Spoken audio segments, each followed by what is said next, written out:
Hello बच्चों, let's read the question. Directions देखो हमें यहाँ पर क्या गिवन है। Each of these questions contains two statements, assertion and reason. Each of these question also has four alternative choices, only one of which is the correct answer, and you have to select one of the codes A, B, C and D given below. Code A यहाँ पर कहता है assertion is correct, reason is correct, but reason is the correct explanation for assertion. Code B is assertion is correct, reason is correct, and reason is not a correct explanation for assertion. Code C is assertion is correct, reason is incorrect. Code D is assertion is incorrect while reason is correct. अब देखो question में assertion हमें क्या दिया हुआ है? The empirical mass of ethene is half of its molecular mass. And reason हमको given है the empirical formula represent the simplest whole number ratio of various atom present in the compound. तो इस question में हमारा की concept क्या कहता है कि हमें यहाँ पर बताना है आज रिलेशन बिटवीन,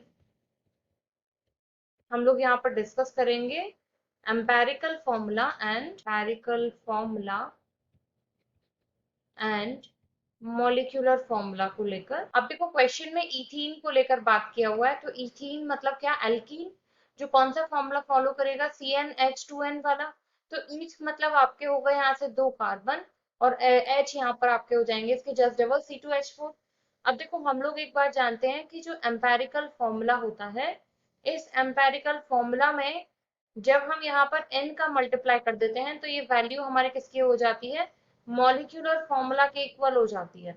तो अब हमें क्या करना है कि ये जो C2H4 है, अगर इसमें से हम ये n नंबर फाइंड आउट करना चाहें, मतलब जो कॉमन नंबर हम फाइंड आउट करना चाहें, तो वो n हमारा 2 हो सकता है।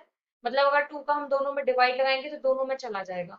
तो अगर हम इसको रिड्यूस करें तो यहाँ से इसका एम्पेरिकल फॉर्मूला क्या आ जाएगा? रिड्यूस करने के बाद 2 का डिवाइड लगाने के बाद ये आ जाएगा हमारा CH2। तो ये हो गया हमारा यहाँ से एम्पेरिकल फॉर्मूला, और C2H4 हमारा यहाँ से क्या हो जाएगा? Molecular formula. अब इनके मॉलिक्यूलर मास और एम्पेरिकल मास की बात की जा रही है, तो एम्पेरिकल मास इसका यहाँ से क्या हो जाएगा? 12 प्लस 2 से 14, और इसका मॉलिक्यूलर मास यहाँ से क्या हो जाएगा आपका C2H4 का? 2 इंटू 12 से 24 प्लस 4, ये आ जाएगा आपका कितना? 28। तो हमसे कहा गया है असर्शन में कि जो एम्पेरिकल मास है वो मॉलिक्यूलर मास का जस्ट हाफ होता है, मतलब ये स्टेटमेंट आपका हो जाता है बिल्कुल करेक्ट। अब रीजन की बात करूं, तो रीजन में उसने बोला है कि जो एम्पेरिकल फॉर्मूला है वो simplest whole number ratio of various atom present in the compound. तो अगर आप एक CH2 को देखो तो इसने क्या किया है कि बिल्कुल एक सिंपली इसको अरेंज कर दिया है, स्केलेटन स्ट्रक्चर उसने दे दिया है कि यहाँ पर इतना कार्बन इतना H2 हो सकता है। मतलब अगर आप n का मल्टीप्लाई करोगे तो आपका मॉलिक्यूलर फॉर्मूला आ जाएगा। तो रीजन भी आपका यहाँ से क्या हो जाता है? बिल्कुल करेक्ट। अब अपने ऑप्शन की बात करें तो असर्शन भी करेक्ट है, रीजन भी करेक्ट है, और रीजन ने बिल्कुल परफेक्ट एक्सप्लेन भी किया है कि एम्पेरिकल फॉर्मूला क्या होता है। तो यहाँ से ए जो है ये हमारा हो जाएगा correct answer. I hope you understood well. Thank you.